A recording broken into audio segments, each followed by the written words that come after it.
பிதாவை நாங்கள் நன்றி செலுத்துகிறோம். நல்ல கவனிங்க.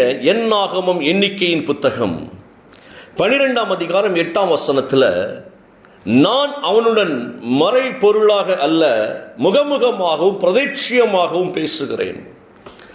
அவன் கர்த்தரின் சாயலை காண்கிறான். இப்படி இருக்க நீங்கள் தாசனாகிய மோசேக்கு விரோதமாய் பேச உங்களுக்கு பயம் இல்லாமல் போனது என்ன என்றார். நான் அவனோடு பேசுவது மறைபொருளாக அல்ல, நேர்முகமாக தெளிவாக இருக்கும் என்று ஆண்டவர் சொல்லுகிறார். ஆண்டவரின் உருவை அவன் காண்கிறவனாய் இருக்கிறான்.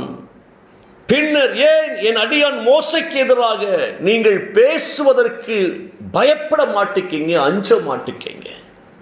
இந்த வார்த்தை ரொம்ப நம்முடைய வாழ்க்கைக்கு பிரயோஜனமானதுங்க. 2 காரியத்தை உங்களுக்கு முன்பதாக வைத்து நான் ஜெபிக்க விரும்புகிறேன். 1வது காரியம், எந்த தேவனுடைய காரியங்களுக்கும் எதிராக பேசுவதிலே துணிவு நமக்கு வரக்கூடாது. கர்த்தருடைய ஊழியக்காரனை பேசுவதிலே நம்ம துணிந்து விடக்கூடாது. கர்த்தருடைய வார்த்தைக்கு எதிராக பேசுவதிலே துணிந்து விடக்கூடாது. என்ன ஆயிரப்போது ஐயா, இன்னைக்கு யூடியூப் சேனல்லாம் எடுத்துக்கிட்டீங்க, சோசியல் மீடியாவில் எடுத்துக்கிட்டீங்கன்னா கிறிஸ்தவத்தை தாக்கி கிறிஸ்தவர்களே பேசுவதை பார்க்க முடிகிறது. மற்றவங்களுக்கு தூரப்பட்டுருங்க. கிறிஸ்தவர்களே கிறிஸ்தவ போதனையையும் கிறிஸ்தவ ஊழியர்களையும் தாக்குவதை பார்க்க முடிகிறது, தாக்கி பேசுவதை பார்க்க முடிகிறது, குறை சொல்லுவதை பார்க்க முடிகிறது, ஒருவருக்கு ஒரு விரோதமாய் பேசிக் கொண்டிருப்பதையும் பார்க்க முடிகிறது. ஆனால் ஆண்டவர் சொல்றாரு, என் தாசனாகிய மோசைக்கு எதிராக பேசுவதற்கு உனக்கு என்ன தைரியம்டா அப்படின்னு கேட்கிறார். இந்த வார்த்தை மைண்டில் வைத்துக் கொள்ளணும். நம்மளும் யாருக்கும் தேவ பிள்ளைகளுக்கு எதிராக எந்த வார்த்தையும் பேசிடக்கூடாது. யாரை பற்றியும் குறைச்சி பேசுறாதீங்க தயவு செய்து. அவங்க நல்லவங்கள கெட்டவங்களை நம்ம ஆராய்ந்து பார்க்க வேண்டிய அவசியம் இல்லை. உங்கள் மெய்ப்பர்களுக்கு எதிராக பேசிடாதீங்க, ஊழியக்காரர்களுக்கு எதிராக பேசிடாதீங்க, எந்த விதமான சபைகளுக்கு எதிராக பேசிடாதீங்க. அந்த சபை சரியில்லை, இந்த சபை சரியில்லை அப்படின்னு பேசிடாதீங்க. நல்லா கவனிங்க இந்த வார்த்தையை. இன்னைக்கு நிறைய நம்முடைய வாழ்வில் இருக்கிற போராட்டம் என்ன அப்படின்னா, நம்முடைய பார்வை முழுக்க முழுக்க முழுக்க தெய்வத்தினுடைய வெளிப்பாடுகளையும் தெய்வத்தினுடைய அந்த எல்லா விதமான ஆசீர்வாதங்களை பெற்றுக்கொள்ள முடியாதபடிக்கு எதிராகவே சிந்தனை செய்து கொண்டிருக்கிறோம். இதுதான் நம்முடைய பிரச்சனை. இன்னைக்கு எதிராகவே யாரை பார்த்தால் குற்றவாளியாக பார்த்து கொண்டிருக்கிறோம். யார் ஏதாவது ஒன்று சொன்னால் செய்தால் குற்றவாளியாகவே அவர்கள் தீர்க்கிறோம். இந்த நாட்களில் நான் உங்களுக்கு சொல்றேன், எனக்கும் பேசுகிற காரியம் என்ன அப்படின்னா, ஆண்டு தெளிவாக பேசுகிறாரு, நம்ம யாரை குறித்தும் துணிந்து பேசுவதற்கு முயற்சி எடுக்கக்கூடாது, பேச துணியக்கூடாது, பயப்படணும். ஆண்டவர் கேட்கிறாரு, மிரியாமையும் ஆரோனையும் பார்த்து கேட்கிறார், ஏன் மோசே பேசுறதுக்கு நீங்க யாருப்பா, என்ன தைரியம் உங்களுக்கு? இவங்க வேற யாரும் இல்லை, மோசையினுடைய சகோதரரும் சகோதரியும் தான். இந்த சகோதர சகோதரிக்கு தான் இந்த வார்த்தை வருகிறது. கர்த்தர் சொல்லுகிறார், உனக்கு என்ன துணிவு பேசுவதற்கு? தயவு செய்து நான் உங்களுக்கு ஒரு ஆசீர்வாதமான செய்தியை சொல்றேன். நீங்க சந்தோஷம் இருக்கிறதுக்கு யாரை பத்தியும் பேசாதீங்க, யாரை பத்தி நெகட்டிவா பேசாதீங்க. உங்க கண்ணு முன்னாலே அவள் தவறு செய்திருந்தாலும் கூட அவளை பத்தி பேசாதீங்க. ஆண்டவரை விட்டுட்டு நீங்க ஒதுங்கி போய்கிட்டே இருங்க. உங்கள் இருதயத்தை நீங்கள் காத்துக்கொள்ளுங்கள். உங்கள் இருதயம் சமாதானமாய் வாழ்வதற்கு நீங்கள் காத்துக்கொள்ளுங்க. என தேவன்கிட்ட ஒப்படைச்சிட்டு போயிருங்க. தேவன் நன்மை செய்கிறவராய் இருக்கிறார், தேவன் அற்புதங்களை செய்கிறவராய் இருக்கிறார். ஒவ்வொரு சூழ்நிலைகளுக்கு ஏற்றாற்போல் மனிதர்கள் வாழ்ந்து கொண்டிருப்பார்கள். அவங்களை குற்றவாளின்னு தீர்ப்பதற்கு நமக்கு எந்த அதிகாரம் கிடையாது. தயவு செய்து 1வது காரியம் சொல்றேன், நீங்கள் பேசாதிருங்கள், யாருக்கு எதிராக பேசாதீங்க. என தேவன் நம்மிடத்தில் கேள்வி கேட்கிறவராய் இருக்கிறார். மோசே தீர்க்கதரிசிதான், மிரியாம் தீர்க்கதரிசிதான், கர்த்தரால் பயன்படுத்தப்பட்டவர்கள் தான்.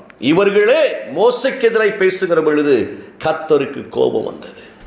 1வது காரியம் இந்த விஷயம். 2வது காரியம் சொல்றேன் என்ன அப்படின்னா, தேவ பிள்ளைகளாய் நமக்கு எதிராய் யார் எழும்பினாலும் கர்த்தர் அவர்களுக்கு எதிராய் நிற்கிறவராகவே இருக்கிறார்.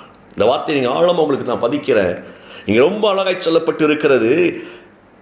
நீங்கள் ஏன்பா மோசைக்கு எதிராக நிற்கீங்க, எப்படி தைரியம் வந்து கேட்ட காரணம் என்ன அப்படின்னா, கர்த்தர் மோசையின் சார்பாய் நிற்கிறவராகவே இருக்கிறார். நல்லா கவனிங்க, கர்த்தர் தம்முடைய பிள்ளைகளின் சார்பாய் நிற்கிறபடியினால தன் பிள்ளைகளுக்கு எதிராய் வரக்கூடிய எல்லா ஆயுதங்களையும் முறியடிப்பதிலே அவர் தீவிரம் காட்டுகிறவராகவே இருக்கிறார். அவர் முறியடிக்கிறவர். அவர் உங்களுக்கு எதிராக வரக்கூடிய வல்லமை முறியடிக்கிறவர். இந்த வார்த்தை ரொம்ப ஆழமா எடுத்துக்கோங்க.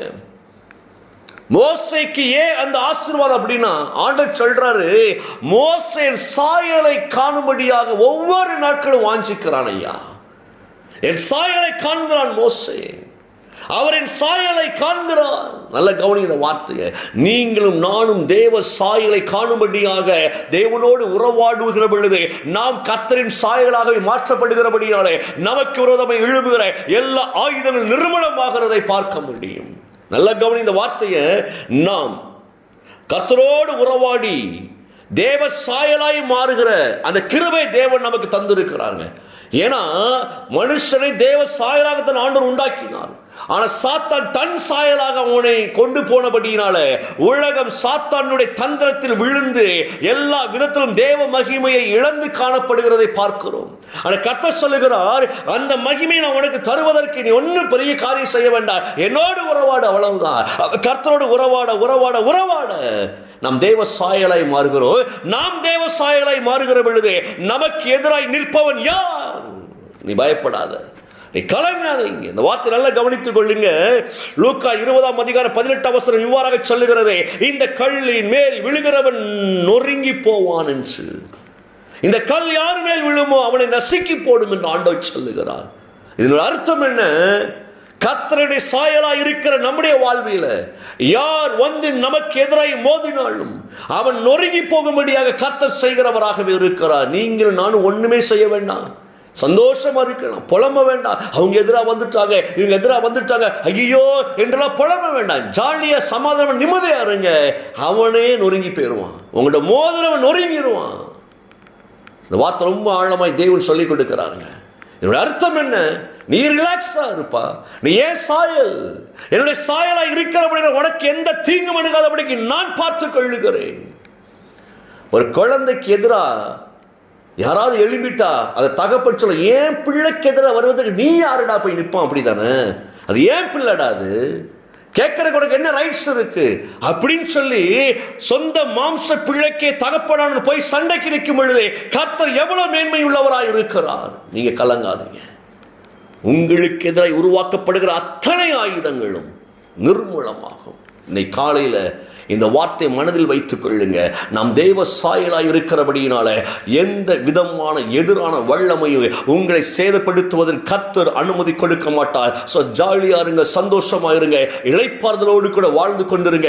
கர்த்தர் நல்லவராகவே இருக்கிறார். கண்களை மூடி ஏசப்பட்டு சொல்லுவோம், பிதாவை நன்றியோடு துதிக்கிறோம், ஸ்தோத்திரிக்கிறோம். ஆண்டவரே, இந்த காலை வேளைக்காய் நன்றி செலுத்துகிறோம். ஆண்டவர், இந்த வார்த்தையினுடைய எங்களை கருத்தில் ஒப்புக்கொண்டிருக்கிறோம். ஆண்டவரே, நீர் எங்களை மகிமைப்படுத்துகிற ஆண்டவர் அல்லவா, எங்களுக்கு அதிசயங்களை செய்கிற ஆண்டவர் அல்லவா, எங்களுக்கு விரோதமாய் எழும்புகிற எல்லா ஆயுதங்களை நிர்மூலமாக்குகிற ஆண்டவர் அல்லவா. இன்றைக்கு உன்னதத்தின் வல்லமையினால் நாங்கள் நிரப்பப்படும்படியாய், சத்திய வசனங்களை அறிந்து கொள்ளும்படியாய், சத்தியத்தை போதிக்கும்படியாய், சத்திய பாதையில் நடக்கும்படியாய் உடைய வல்லமை எங்கள் மேல் வைத்ததற்காய் நன்றி செலுத்துகிறோம். ஆண்டவரே, எங்கள் நாவுகளை பாதுகாத்ததற்காய் ஸ்தோத்திரம், எங்கள் சிந்தைகளை பாதுகாத்ததற்காய் ஸ்தோத்திரம், எங்களுக்கு கொடுத்த சகல அதிகாரத்திற்காய் நன்றி செலுத்துகிறோம். தொடர்ந்து பிள்ளைகள் ஆசீர்வதிங்க, கிருபை தாங்கட்டும். இயேசுவின் நாமத்தில் பிதாவே, ஆமென், ஆமென்.